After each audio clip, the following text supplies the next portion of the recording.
नमो भगवते वासुदेवाय नमः।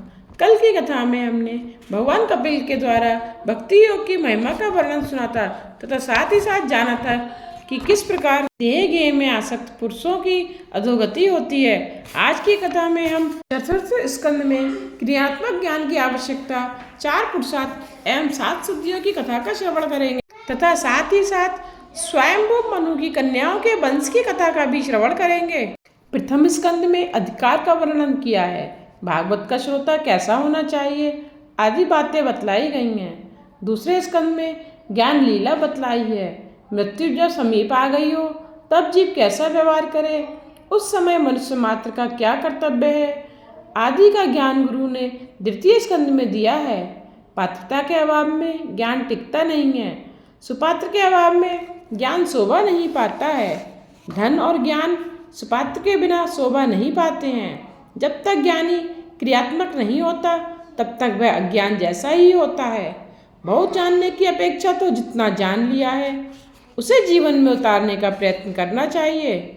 ज्ञान जब तक क्रियात्मक ना बन जाए तब तक उसकी कोई कीमत नहीं होती। जब वह ज्ञान क्रियात्मक होता है तभी वह शांति देता है। ज्ञान को शब्द रूप ही मत रहने दो, उसे क्रियात्मक बनाओ। विचार करने पर ज्ञान होता है कि ज्ञान का अंत ना कभी हुआ ना कभी होने वाला ही है, परंतु ज्ञान जब क्रियात्मक बनता है तभी शांति मिलती है।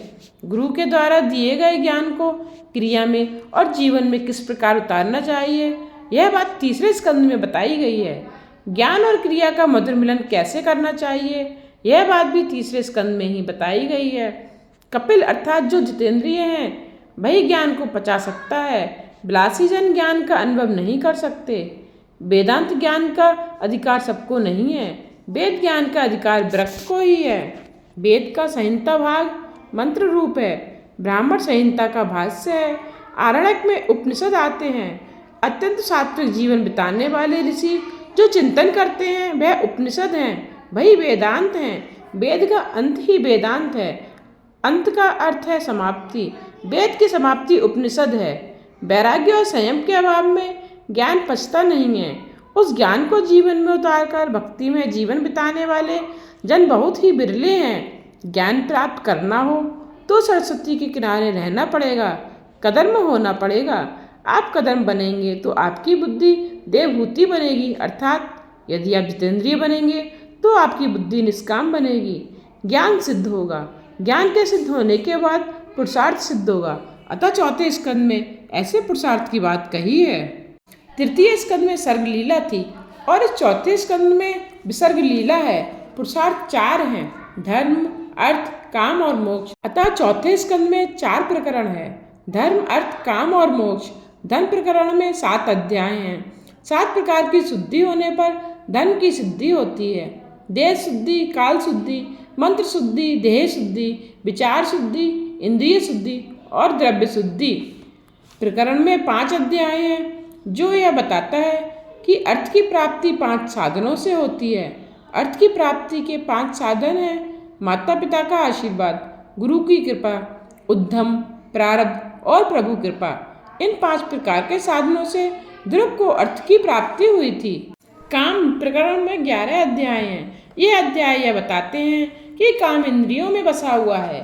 5 ज्ञानेंद्रियां, 5 कर्मेंद्रियां और 11वां मन, इन 11 ठिकानों में काम बसा हुआ है। रावण के 10 मस्तक थे, अतः रावण अर्थात काम इंद्रियों में बसा हुआ है। जो सबको आनंद देता है वह राम और जो सबको रुलाता है वह है रावण। काम जीव मात्र को रुलाता है, काम मन से जाता नहीं है, यह विघ्न रूप है। मन में काम आँख द्वारा प्रवेश करता है, इसीलिए आँखों में रावण काम को मत आने दो। राम जैसे निर्विकारी बनो तो रावण अर्थात काम मरेगा, काम मरेगा तो राम मिलेंगे। मोक्ष क्या है? प्रकरण के 8 अध्याय हैं। महाप्रभु जी ने कहा है कि प्रकृति के 8 प्रकार हैं, पृथ्वी, जल, अग्नि, वायु, आकाश, मन, बुद्धि और अहंकार। इन अष्टधा प्रकृति को जो काबू में रखता है उसे मोक्ष मिलता है। जो अष्टधा प्रकृति के बंधन से मुक्त होता है वह कृतार्थ होता है। प्रकृति पर विजय पाने वाले को मुक्ति मिलती है। पृथ्वी, जल, आकाश वायु, तेज, मन, बुद्धि तथा अहंकार को काबू में रखो। प्रकृति का अर्थ है स्वभाव। अनेक जन्मों के संस्कार मन में संचित रहते हैं। बड़े बड़े ऋषि भी प्रकृति को अर्थात स्वभाव को बस में नहीं रख सके हैं, इसीलिए बंधन में पड़े हैं। अष्टधा प्रकृति पर विजय पाने वाले को मुक्ति मिलती है। प्रकृति के बस में जो होता है वह जीव है, और जो प्रकृति को बस में रखता है वह ईश्वर है। श्रवण, कीर्तन और 8 प्रकार की भक्ति जिसकी सिद्ध होती है वह ईश्वर का हो जाता है। तुम भगवान जैसे ना बन सको तो कोई हर्ज नहीं, मगर भगवान के तो होकर रहो। इस प्रकार 31 अध्यायों का चौथा अध्याय है। 4 पुरुषार्थों में पहले धर्म है और अंत में मोक्ष, बीच में अर्थ और काम है। इस क्रम को लगाने में भी रहस्य है। धर्म और मोक्ष के बीच में काम और अर्थ को रखा गया है। यह क्रम यह बतलाता है कि अर्थ और काम को धर्म और मोक्ष के अनुसार प्राप्त करना है। धर्म और मोक्ष ये दोनों पुरुषार्थ मुख्य हैं, बाकी के दोनों अर्थ और काम गौण हैं। धर्म के विरुद्ध कोई भी पुरुषार्थ सिद्ध नहीं होता। धर्म का हमेशा स्मरण रखो। सबसे पहले पुरुषार्थ धर्म है। धर्मानुसार ही अर्थ और काम की प्राप्ति करनी है। पैसा मुख्य नहीं है, धर्म ही मुख्य है। मानव जीवन में धर्म ही प्रधान है। धन से सुख नहीं मिलता, सुख मिलता है अच्छे संस्कारों से, संयम से और सदाचार से। प्रभु भक्ति से और त्याग से सुख मिलता है। धर्म से धन कभी भी श्रेष्ठ नहीं हो सकता। धर्म इस लोक और परलोक में सुख देता है। मरने के बाद धन साथ नहीं जाता, धर्म ही साथ जाता है। अतः धन से धर्म श्रेष्ठ है। जब से लोग अर्थ को महत्व देने लगे हैं तब से जीवन बिगड़ गया है। स्वामी श्री शंकराचार्य ने एक जगह अर्थ को अनर्थ कहा है। अर्थ अनर्थ भाव्य नित्यम। जब मनुष्य धर्म को धन से विशेष समझता है तब जीवन सुधरता है। अर्थ को धर्मानुकूल रखो। जो अर्थ धर्मानुकूल नहीं होता वह अनर्थ है। देश को संपत्ति की जितनी जरूरत है इससे अधिक अच्छे संस्कारों की जरूरत है। तुम अपने जीवन में धर्म को सबसे पहले स्थान दो। जीवन में जब काम, सुख और अर्थ गौण बनता है तभी जीवन में दिव्यता आती है। दिव्यता का अर्थ है देवत्व। धर्म की गति सूक्ष्म है। धर्म भी अनेकों बार अधर्म बन जाता है। सद्भावना के अभाव में किया गया धर्म सफल नहीं होता। सत का अर्थ है ईश्वर। ईश्वर का भाव जो मन में प्रत्यक्ष सिद्ध करे उसी का धर्म पूर्णता सफल होता है। मनुष्यों के शत्रु बाहर नहीं हैं, वे तो मन के अंदर ही हैं। अंदर के शत्रुओं को मारोगे तो जगत में तुम्हारा कोई शत्रु नहीं रहेगा। धर्म क्रिया सद्भाव के बिना सफल नहीं होती। जगत के किसी भी जीव के प्रति कुभाव रखोगे तो वह जीव तुम्हारे प्रति भी कुभाव ही रखेगा। सभी क्षेत्रों में क्षेत्रज्ञ रूप से परमात्मा बसे हुए हैं, इसीलिए किसी भी जीव के प्रति कुभाव रखना ईश्वर के प्रति कुभाव रखने के बराबर है। शास्त्र में तो यहाँ तक कहा गया है कि किसी जीव के साथ तो क्या, किसी जड़ पदार्थ के प्रति भी कुभाव नहीं रखना चाहिए। कहा गया है सुहृद सर्वभूता नाम। ऐसा नहीं कहा गया है कि सुहृद सर्वजीवा नाम। जड़ पदार्थों के साथ भी प्रेम करना है। सब में सद्भाव रखो, अर्थात जड़ पदार्थों के प्रति भी प्रेम रखो। मनुष्य में जब स्वार्थ बुद्धि जागती है तब वह दूसरे का विनाश करने के लिए तत्पर होता है। तुम यदि दूसरों के प्रति कुभाव रखोगे तो उनके मन में भी तुम्हारे प्रति कुभाव जागेगा। इस पर विचार करने योग्य एक दृष्टांत है। एक देश में वहाँ के राजा और नगर सेठ काड़े मित्र थे। दोनों सत्संग करते थे। दोनों का एक दूसरे पर खूब प्रेम था। उस बनिए का व्यापार चंदन की लकड़ी बेचने का था। सेठ का धंधा अच्छा नहीं चल रहा था। 4-5 साल तक घाटा हुआ। आखिर मुनीम जी ने बताया कि अब तो लकड़ी में दीमक लग गई, बिगड़ा हुआ माल कोई लेता नहीं है। यदि इस साल में पूरे प्रमाण में चंदन नहीं बिकेगा तो व्यापार ठप हो जाएगा। अब चंदन जैसी कीमती लकड़ी ज्यादा प्रमाण में राजा के सिवा और कौन लेता। स्वार्थ मनुष्य को पागल बना देता है। मनुष्य के मन में जब स्वार्थ जागृत होता है तब वह दूसरे का विनाश करने को भी तैयार हो जाता है। दूसरे का नुकसान करने वाले को कभी फायदा नहीं होता। मनुष्य के हृदय में जब स्वार्थ जागता है तब विवेक नहीं रहता। प्रत्येक मनुष्य के हृदय में स्वार्थ तो रहता है, मगर उसमें विवेक तो रखना ही चाहिए। जिसे बोलने में शर्म आए वैसा सोचना भी नहीं चाहिए। नगर सेठ ने सोचा कि इस राजा को कुछ हो जाए तो बहुत अच्छा हो। वह मर जाएगा तो उसको जलाने के लिए चंदन की लकड़ी की जरूरत पड़ेगी। इस प्रकार मेरा सारा चंदन बिक जाएगा और व्यापार ठीक चलेगा। इस तरह सेठ के मन में राजा के प्रति कुभाव उत्पन्न हुआ। दूसरी ओर राजा के मन में भी सेठ के प्रति कुभाव जागा। उस दिन जब वह सेठ राजा से मिलने के लिए आया, तब राजा के मन में विचार उत्पन्न हुआ कि यह सेठ निसंतान है, यदि मर गया तो उसका सारा धन राज्य भंडार में आ जाए। रोज के नियम अनुसार सत्संग हुआ तो सही, मगर किसी को आनंद नहीं आया।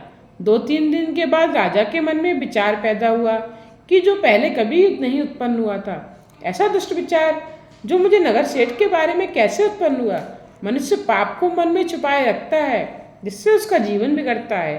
राजा ने सारी हकीकत सेठ से कह दी। राजा ने कहा, तुम्हारे बारे में मेरे मन में बुरे विचार कभी नहीं आए। इसका कोई कारण मेरे समझ में नहीं आ रहा है। क्या तुमने भी मेरे बारे में कुछ बुरे विचार किए थे? सेठ ने कहा, मेरा चंदन का व्यापार चलता नहीं है, सबका पोषण करना है, कोई माल लेता नहीं। सो मैंने विचार किया कि यदि आप मर जाएं तो कितना अच्छा हो। आप मरेंगे तो आपको जलाने के लिए चंदन की जरूरत पड़ेगी और मेरा सारा चंदन बिक जाएगा। राजा ने सेठ को उलाहना दिया कि खराब विचार तुमने क्यों किया? वैष्णव होकर ऐसे दुष्ट विचार करते हो, वैष्णव को शोभा नहीं देता। तुम्हारे मन में ऐसा विचार क्यों ना आया कि राजा अपने महल के दरवाजे चंदन के बनवाएं और इसलिए चंदन खरीद लें। राजा ठाकुर जी के लिए चंदन का झूला बनवाए और मेरा चंदन बिक जाए। इस प्रकार राजा का भी मन शुद्ध हो गया और बनिया सेठ का मन भी। इसके बाद दोनों में एक दूसरे के प्रति शुभ भावना जागी और दोनों सुखी हो गए। भाव शुद्धि सबसे बड़ा तप है। मानव जीवन तप के लिए ही है। जगत के किसी भी जीव के प्रति बैर मत रखो। शुद्ध भावना से रहित किया गया सत्कर्म भी किसी काम का नहीं होता। उससे कई बार धर्म भी अधर्म बन जाता है। सत्कर्म करने में यदि हेतु शुद्ध नहीं हो तो सत्कर्म भी पाप बन जाता है। दक्ष प्रजापति ने शिव जी के प्रति कुभाव रखा, अतः उसका धर्म अधर्म में बदल गया। उसका यज्ञ उसको ही मारने वाला हो गया। प्रत्येक मनुष्य के प्रति सद्भाव रखने से कार्य सफल होता है। सबका कल्याण हो, यही सत्य और सत्कार्य है। सत्यम भूत हितम प्रोक्तम, अनेक में एक का दर्शन करना ही सबसे उत्तम है। एक ब्राह्मण यदि रास्ते में किसी स्त्री को देखकर उसमें लक्ष्मी की भावना करेगा तो उससे उस स्त्री में बसे हुए अंतर्यामी ईश्वर उसको आशीर्वाद देंगे। जबकि एक कामी पुरुष काम भाव से उस स्त्री को देखेगा तो उस स्त्री में बसा हुआ परमात्मा उसे साथ देगा।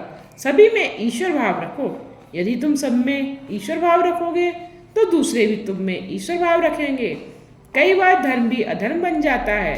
उसका कारण यह है कि धर्म करने वाला सब में संभाव नहीं रखता।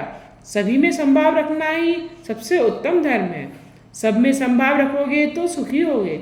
सद्भाव का अर्थ है ईश्वर का भाव। सब में जो ईश्वर का भाव रखता है वह सुखी होता है, उसका धर्म भी सफल होता है।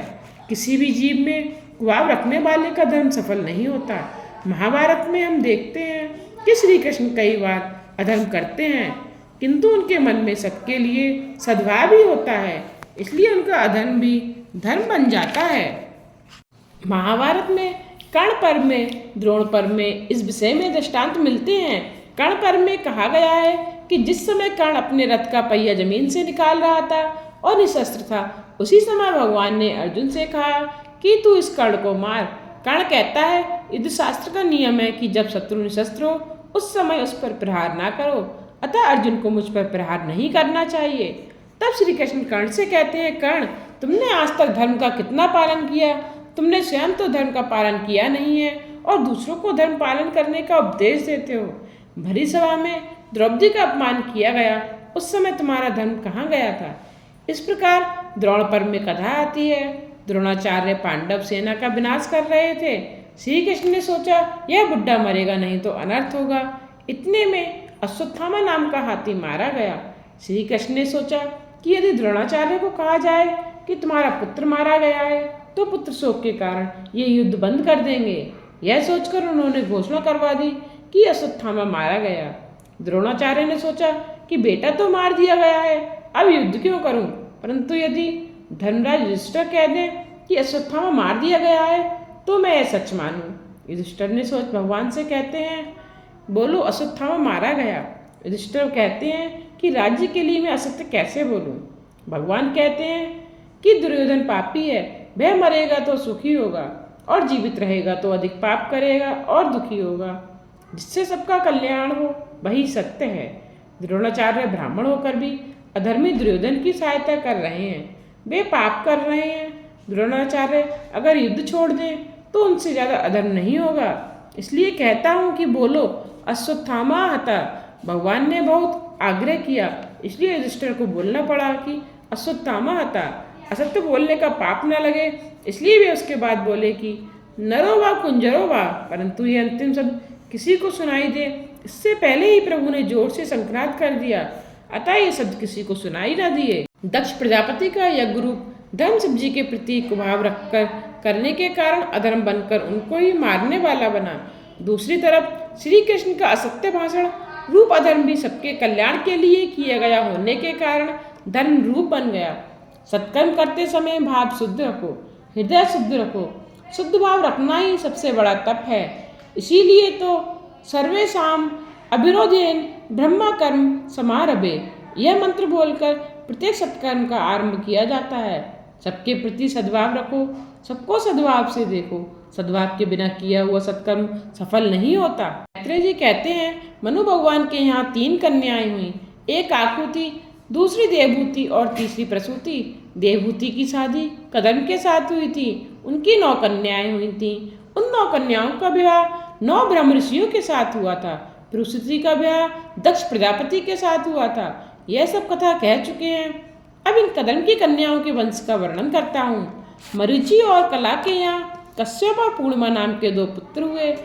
अत्रि की पत्नी अनसुईया के यहाँ दत्तात्रेय, दुर्वासा और चंद्रमा नाम के 3 पुत्र हुए। वे अनुक्रम से विष्णु, शंकर, ब्रह्मा के अंश से उत्पन्न हुए थे। विदुर जी पूछते हैं कि इन सर्वश्रेष्ठ देवों में अत्रि मुनि के यहाँ क्या करने की इच्छा से अवतार लिया था, यह कथा कहिए। मैत्रेय जी कहते हैं दत्तात्रेय अत्रि के घर आए हैं। पुरुष यदि अत्रि जैसा तपस्वी बने और स्त्री अनुसुईया जैसी तपस्विनी बने तो आज भी उनके घर दत्तात्रेय आने को तैयार हैं। नत्रि भय अत्रि, सत्व, रज और तम, इन तीनों गुणों का जो नाश करे वह निर्गुणी बने वही अत्रि है। सत्व, रज और तम, इन तीनों गुणों में जीव मिल गया है। इन 3 गुणों से जीव को अलग होना है। तर्जनी उंगली जीव भाव बताती है, अभिमान बताती है। जीव में अभिमान प्रधान है। 5वीं उंगली सत्वगुण है। अंगूठा ब्रह्मा है। इसलिए पुष्टि संप्रदाय में प्रभु को तिलक अंगूठे से लगाया जाता है। वेद में ब्रह्मा को नेति कहकर वर्णन किया गया है। इस जीव और ब्रह्मा का संबंध सतत होना चाहिए। इन 3 गुणों में जीव मिलता है और इन 3 गुणों को छोड़कर ब्रह्मा संबंध करता है। जो त्रिगुणातीत ब्रह्म स्वरूप को प्राप्त हुआ है वह अत्रि है। शरीर में जो तमोगुण है उसे रजोगुण से मारो, दूर करो। रजोगुण को सत्वगुण से मारो। रजोगुण काम और क्रोध का जनक है। सत्कर्म से सत्वगुण बढ़ता है। सत्वगुण भी बंधन करता है। इसमें भी थोड़ा अहम भाव रह जाता है, अतः अंत में सत्वगुण से ही सत्वगुण को मारना है। सत्वगुण का भी त्याग करना है और निर्गुणी होना है। यदि जीव अत्रि हो तो उसकी बुद्धि अनसूया हो। असूया से रहित बुद्धि ही अनसूया है। बुद्धि में सबसे बड़ा दोष असूया मत्सर है। दूसरों को भला देखकर ईर्ष्या करना, जलना, यही असूया या मत्सर है। दूसरों के दोषों का विचार श्री कृष्ण दर्शन में विघ्न करता है। बुद्धि में जब तक असूया मत्सर होगा तब तक ईश्वर का चिंतन नहीं कर सकेंगे। भगवान का दर्शन सब में करना है। यदि जीव सब में ब्रह्मा का दर्शन करे तो वह कृतार्थ होता है। जिसकी बुद्धि असूया रहित होती है वही अत्रि बनता है। तत्पश्चात दत्तात्रेय पधारते हैं। जीव 3 गुणों को त्याग करके निर्गुणी बने और बुद्धि असूया रहित बने तब ईश्वर प्रकट होते हैं। प्रभु के स्मरण से बुद्धि जागृत होती है। असूया ईश्वर के मार्ग में आगे बढ़ने में रुकावट करने वाली है। असूया ज्ञान शक्ति के मार्ग में रुकावट करती है। इसीलिए किसी से असूया मत करो। जब बुद्धि अनसूया बनती है तब वह ईश्वर का चिंतन कर सकती है। अनसूया महान पतिव्रता है। एक बार देवऋषि नारद कैलाश में आए। शंकर समाधि में थे। पार्वती जी पूजन कर रही थी। पार्वती जी ने नारद जी को प्रसाद दिया। नारद जी कहने हैं कि लड्डू बहुत सरस है, आज आपके हाथ का प्रसाद मिला है, परंतु उस अनसुईया के घर के लड्डू आपके लड्डू से भी श्रेष्ठ हैं। पार्वती जी पूछती हैं कि ये अनसुईया है कौन। नारद जी कहते हैं कि आप पतिव्रता हैं, मगर अनसुईया महान पतिव्रता है। पार्वती के मन में ईर्ष्या उत्पन्न हुई। अनसुया मुझसे भी बढ़कर है। श्री शंकर जब समाधि से जागे तो पार्वती ने बंधन किया। घर के आदमी बहुत बंधन करें तो समझ लेना कि गड्ढे में उतारने की तैयारी है। शंकर ने पूछा, देवी क्या बात है? पार्वती ने कहा कि किसी भी प्रकार से अनसुया का पातिव्रत्य भंग करो, ऐसा करो।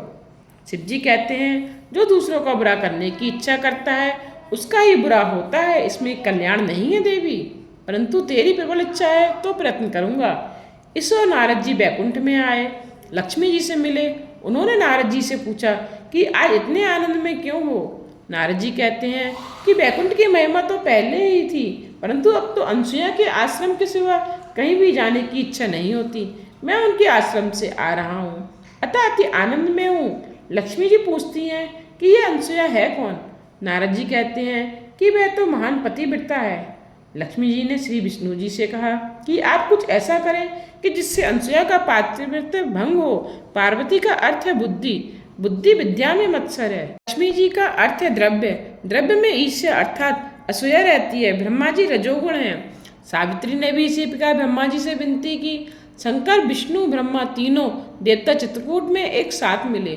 तीनों देवता अनसुया के आश्रम में आए। भिक्षा मांगते हुए उन्होंने कहा, हम भिक्षा मांगते हैं, मगर आप नग्न होकर भिक्षा दें तो हम लेंगे।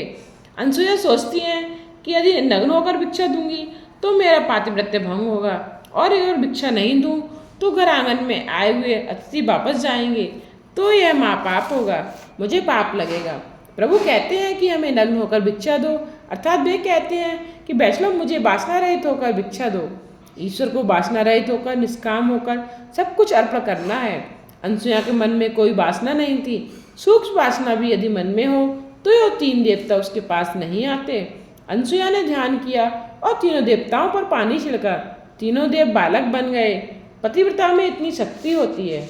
पार्वती सोचती हैं, शिव जी प्रातः काल के गए हैं, फिर भी अभी तक नहीं आए हैं। लक्ष्मी और सावित्री भी अपने अपने पतियों को खोजने निकली हैं।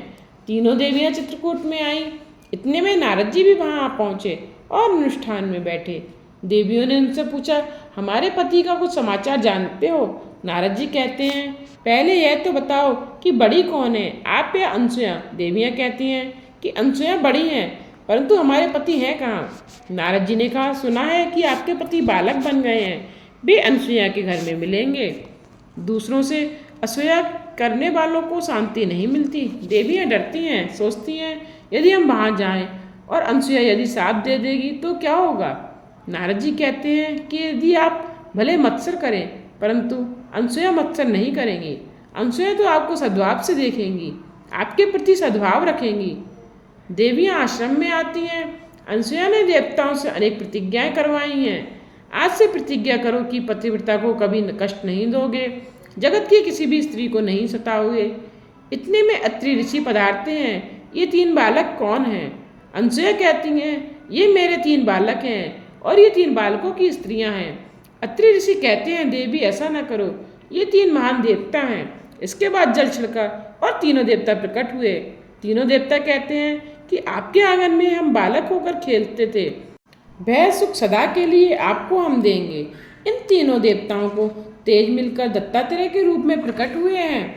जब वह जीव कुछ मांगता नहीं है तब परमात्मा उसको अपने स्वरूप का दान करते हैं। मार्गदर्शन गुरु कृपा के बिना मिलता नहीं है। गुरु दत्तात्रेय मार्गदर्शन कराने वाले हैं, इसलिए उनका जन्म मार्गशीर्ष मास में हुआ है।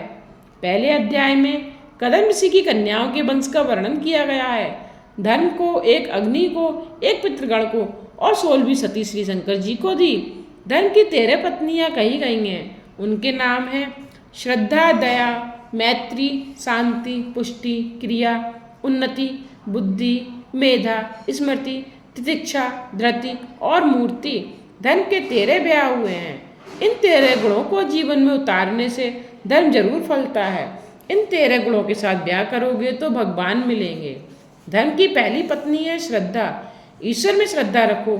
धर्म की प्रत्येक क्रिया श्रद्धा से करो। श्रद्धा दृढ़ होनी चाहिए। एक दिन नामदेव जी के पिताजी को कहीं बाहर जाने का प्रसंग आया। नामदेव जी उस समय छोटी उम्र के थे। घर में देव पूजा रखी हुई थी। उस पूजा का काम नामदेव जी को सौंपा गया था। पिताजी ने नामदेव को पूजा की विधि समझा दी। उसी तरह नामदेव जी भगवान को दूध के प्रसाद का भोग धरते हैं। भगवान दूध पीते नहीं हैं। नामदेव जी बहुत मिन्नतें करते हैं। रोज तो पिताजी के हाथ से आप भोग को स्वीकार करते हैं। आज मुझसे कुछ भूल हुई है क्या? आप दूध क्यों नहीं पीते? पिताजी ने नामदेव से कहा था कि भगवान विट्ठलनाथ शर्माते हैं, उनको मनाना पड़ता है, इसलिए नामदेव बहुत मानते हैं। विट्ठलनाथ, यदि आप दूध नहीं पिएंगे तो मेरे पिताजी मुझे मारेंगे। विट्ठल, दूध पियो ना। पर जब सब विनती व्यर्थ हो गई तो नामदेव जी मूर्ति के आगे अपना सिर फोड़ने को तैयार हो गए। वे बोले, विट्ठल, दूध पीना है कि नहीं? दूध नहीं पियोगे तो मैं अपना सिर फोड़ लूँगा। भगवान नामदेव जी की दृढ़ श्रद्धा और भक्ति देखकर प्रसन्न हुए। ज्यों ही नामदेव सिर पटकने को तैयार हुए, वहाँ भगवान प्रकट हो गए। भगवान ने दूध ले लिया और दूध पीने लगे। 5 वर्ष के नामदेव भगवान को दूध पिलाते हैं। जब नामदेव को लगा कि भगवान विट्ठलनाथ सारा दूध पी जाएंगे तो उन्होंने प्रभु को जोर से आवाज़ दी, विट्ठल, तुम सारा दूध पिए जा रहे हो, क्या मुझे प्रसादी नहीं दोगे? पिताजी तो मुझे रोज प्रसादी देते हैं। नामदेव का प्रेम देखकर विट्ठलनाथ जी बहुत प्रसन्न हुए। प्रभु ने नामदेव को गोद में ले लिया और दूध पिलाया। दृढ़ श्रद्धा भक्ति से, दृढ़ प्रेम से जड़ भी चेतन बनता है। जीव मात्र के साथ मैत्री रखो। श्रीधर स्वामी ने कहा, सबके साथ मैत्री रखना तो शक्य नहीं है, पर यदि सबके साथ मैत्री ना हो सके तो कोई हर्ज नहीं, मगर किसी के साथ बैर मत रखो। किसी से बैर न करना भी मैत्री करने के समान है। धन की 13वीं पत्नी है मूर्ति और उनके घर नर नारायण प्रकट हुए हैं। नारायण के माता पिता मूर्ति और धर्म है। मूर्ति में प्रेम रखो। जो मूर्ति को माता और धर्म को पिता मानेंगे उनके यहाँ नारायण का जन्म होगा। बद्रीनारायण भगवान साल में एक बार मूर्ति देवी से मिलने के लिए आते हैं। धन पिता हैं और मूर्ति माता हैं। यदि धर्म का बराबर पालन करोगे तो तुम्हारे घर नारायण प्रकट होंगे। आज की कथा को यहीं विश्राम देते हुए कल की कथा में हम भगवान शिव और दक्ष प्रजापति का मनोमालिन्य की कथा का श्रवण करेंगे। साथ ही साथ सती का पिता के यज्ञोत्सव में जाने के आग्रह की कथा का भी श्रवण करेंगे। आगे की कथा सुनने के लिए मेरे चैनल को सब्सक्राइब करके बेल आइकन पर प्रेस करके ऑल पर क्लिक करना ना भूलिएगा, जिससे आने वाले वीडियोस के नोटिफिकेशन आप तक पहुंचते रहें।